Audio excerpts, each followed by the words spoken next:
我也有从未施于人前的底牌。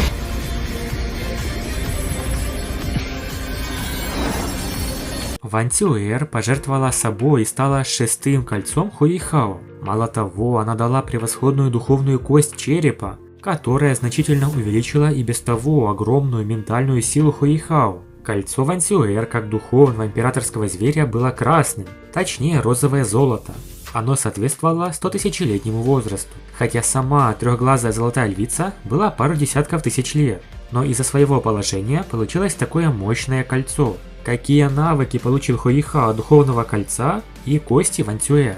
7 дней он впитывал полученные силы, его тело прошло через неимоверную трансформацию, волосы стали темно-золотыми, вокруг глаза судьбы на его лбу появились золотые узоры. На его теле попеременно сверкали 6 духовных колец, белое, фиолетовое, 3 черных и розово-золотое.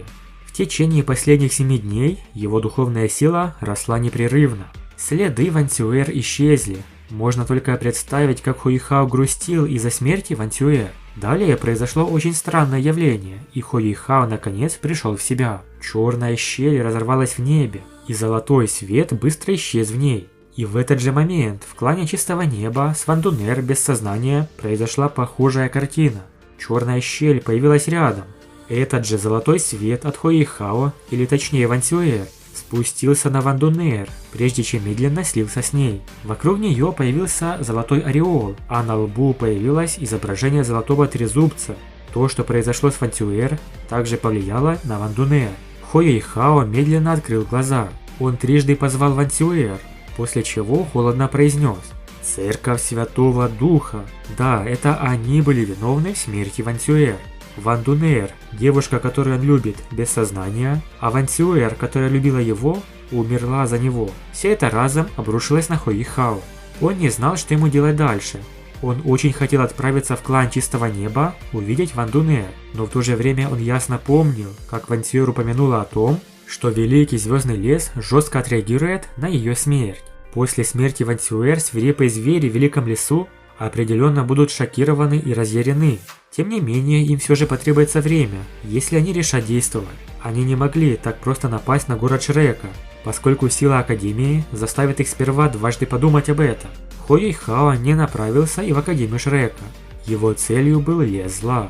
Как императорский зверь и божественный зверь судьбы, Ван Цюэр пожертвовала собой ради спасения Хуэйхао. Это сильно повлияло на весь Великий Лес. Хуэйхао нужно было спешить обратно и отправиться в лес.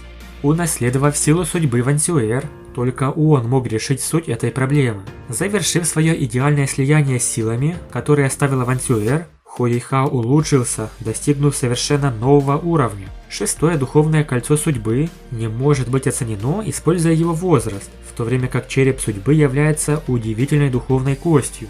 Это должно быть чрезвычайно счастливым событием для любого мастера духа. Однако может ли Хуэйхао быть действительно счастлив? Хуэйхао уже получил свое шестое духовное кольцо из-за жертвы Ван Цюэр. Однако ему все равно нужно было идти в лес зла. Все потому, что его духовная сила была не на 60-м ранге, а на 70-м. Да, все верно. После поглощения кольца и кости Ван Цюэр, его сила подскочила на 10 уровней. Но не только из-за кольца Ван Цюэр сыграла роль накопленная энергия предельного льда и его мощная духовная сила. Когда он поглотил духовное кольцо и кость Ван Цюэр, его духовные глаза прекрасно слились со всем, что принадлежало Ван Цюэр, поскольку она принесла себя в жертву ради него. Огромная сила судьбы, которой обладал императорский зверь, значительно увеличила его духовную силу. В результате он сразу обнаружил, что его духовная сила достигла предела 70 ранга. Другими словами, когда он получит свое седьмое духовное кольцо, он наконец совершит прыжок и станет духовным святым с 7 кольцами. События движутся очень быстро, и Хуэйхао будет получать кольца одно за другим. Ему нужно стать сильнее, чтобы справиться с сектой Святого Духа. Кольцо Ван Цюэр имеет 2 мощных навыка, которые не уступают 100-тысячелетним. Первый называется Кончина Судьбы. Он игнорирует любую защиту, что не была сформирована с использованием силы души. Тело человека также станет чрезвычайно хрупким. Под руководством судьбы невозможно было не поддаться его влиянию. Эта способность поворачивает удачу к пользователю. Например, если Хуэйхао использовал эту технику на другом механике, и они стреляли бы друг в друга, то атака Хуэйхао точно попадет в цель. в то время как противнику не повезет именно сейчас, и он нанесет либо частичный урон, либо полностью промахнется, независимо от своих способностей. Согласитесь, очень интересное и необычное умение, которое влияет на судьбу и удачу. Его мог дать только императорский зверь. Попав под проклятие судьбы, любая защита, не связанная с духовной силой, теряет свою эффективность, и тело становится крайне уязвимым. После становления богом, проклятие Хуихао усиливается, временно нейтрализуя даже божественную защиту. От этого невозможно защититься, можно только уклониться.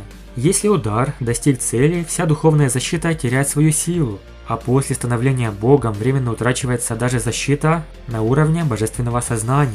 И это второй навык – духовное уничтожение.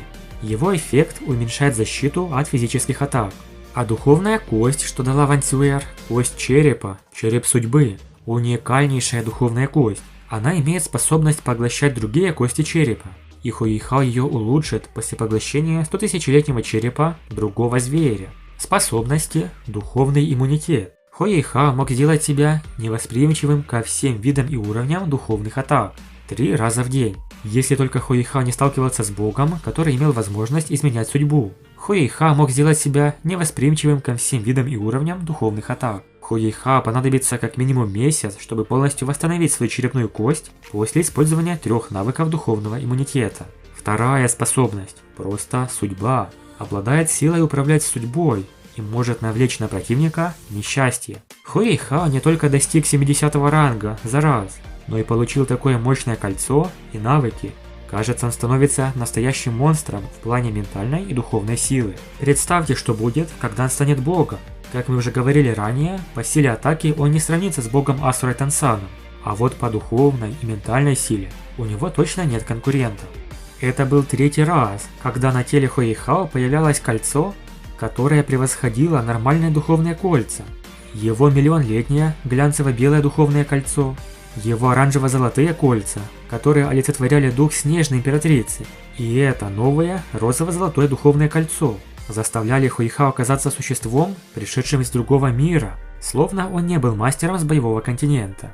Напишите в комментариях, что вы думаете о 6-м кольце Хуихао и кости черепа, а также этих удивительных умениях.